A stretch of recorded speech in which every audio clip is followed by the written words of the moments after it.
దారుణమైన పరిస్థితి ఇక్కడ ఉంది అని అంటే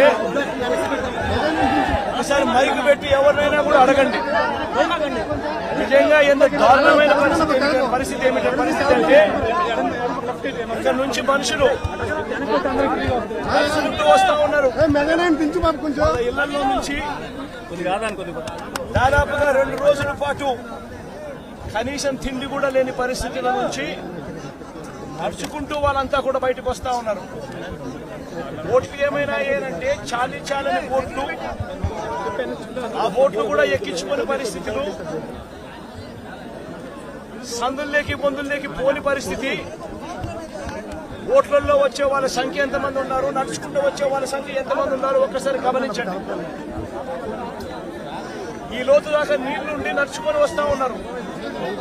వచ్చిన వాళ్ళు